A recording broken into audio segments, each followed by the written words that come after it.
Another phenomenal episode of the Case Study of Vanitas. I'm eating up this show so much. I hate it. Like every single week, it feels like it just ends way too early, and the wait for the next week is just killer. This show is just, the pacing's just not letting up. But it was great because literally last week I said that Roland needs to show up, and they're like, okay, here you go. Here's Roland. I'm like, thank you. There's Roland.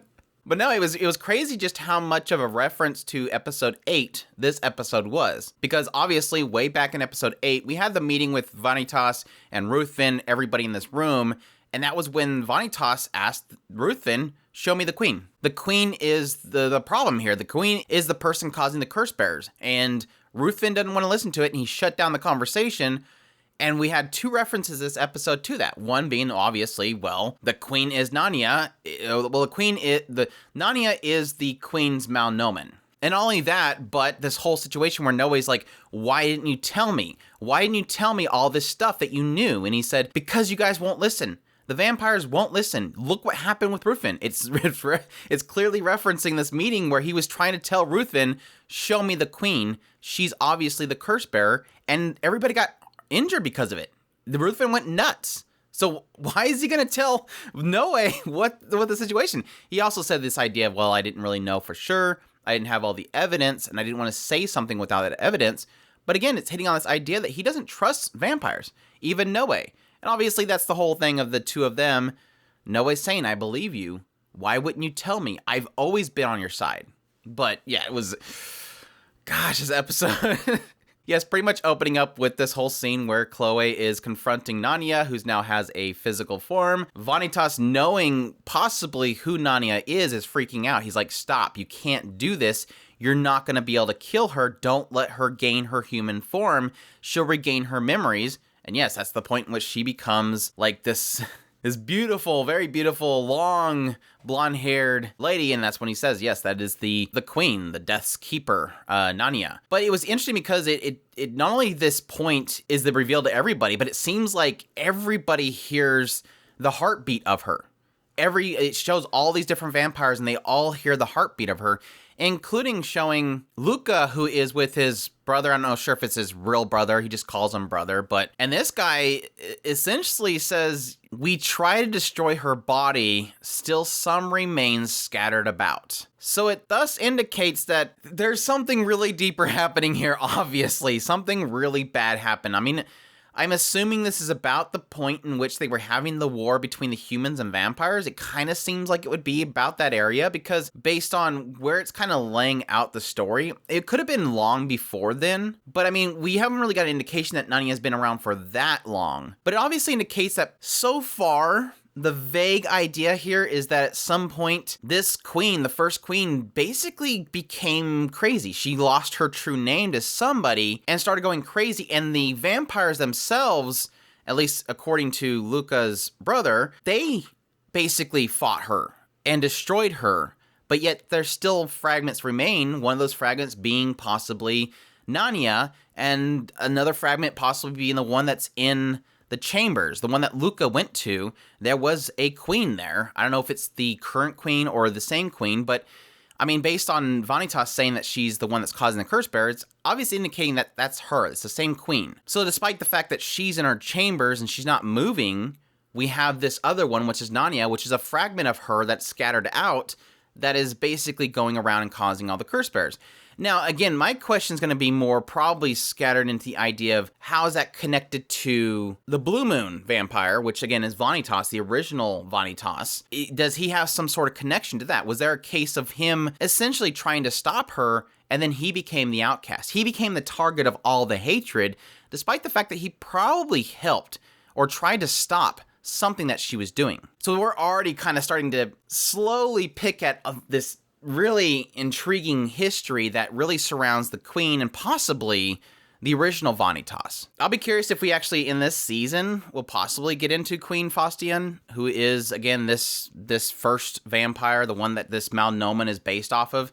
I don't think so, but I'm literally at the point now where it's like, if this, at the end of this season, I'm going to be craving this story so much, I'm probably going to end up looking into the manga because I really want to know where this ends up going. But crazy enough, we also got some insight into Jean, which was kind of surprising. It felt kind of out of place, but at the same time, it was fine because learning more about Jean's great.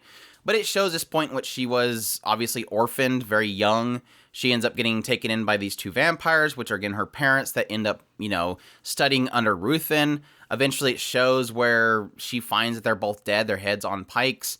And at that point, she's being manipulated. I don't know if it's indicating that it's Ruthven that's manipulating her at this point. It just shows somebody standing there telling her, you're a doll, you don't have any emotions. You basically are now a Bru. You're going to do what we tell you. You're not going to question anything. And at some point, she fights Chloe. And then eventually, I don't think it's Ruthven because eventually it does show the whole scenes where Ruthven brings her to Chloe. She eventually fights Chloe. And then following this fight, Nania tries to take her true name and corrupt it. It kind of indicates that she pulled it off. Like Jean did have her name corrupted. It was kind of indicated a long time ago at that ballroom scene where Vanitas is with Jean and she's starting to lose herself and he asks if she's a curse bearer. So my assumption here is that Nania did corrupt Jean's true name. She went crazy. It cuts to where Ruthven is before her and he's bloodied and she has a bite mark. So I'm assuming that he used his ability to command somebody to essentially stop her. So that would, I guess, give credit to the idea that Jean is technically a curse bearer, but she's not losing herself because Ruthven stopped it. Which is interesting to know because that means that, I don't know, I'm assuming that he can only command once, like one oath. He says basically you're going to keep your oath. It didn't say what that oath was, but I'm assuming it's that she follows his orders.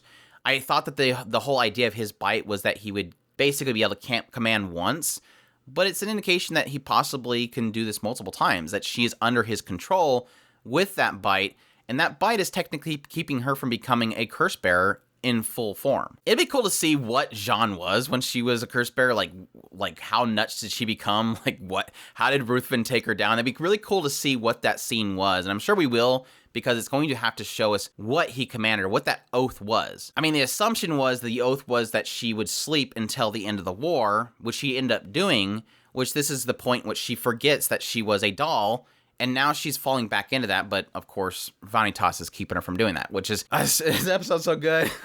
There's way too much to go through here. But obviously we had the showing up of all the paladins. They all end up showing up, including Roland, which was super cool. Like, the moment that he showed up and I heard his voice, I'm like, yes, they gave me Roland. And yeah, Roland's like, yeah, we're supposed to come here and kill all the vampires, but we don't want to do that, right? So what's the plan? And they're surprised. I don't know why they're surprised. Roland's like, no, I like you guys, so what is the plan? Obviously, you guys have a plan, right? And he kind of indicates to the other guy later on this idea of, he's already seen that the church has done something. Like, he obviously sees they were told to kill all vampires, not even saying if they're corrupt or not. They're supposed to only go after ones that are bad. So he obviously indicates, yes, it seems like we're supposed to be covering up something, and I don't like that. But yeah, the whole idea is, like, Roland's telling him, like, okay, you're going to stop the beast, right? Don't make me have to kill them. He's already saying, like, I know what you guys want to do. You want a peaceful resolution. Give me that peaceful resolution. If you fail, I will have to kill them. And he's basically saying, I don't want to do that because I know you guys don't want me to do that.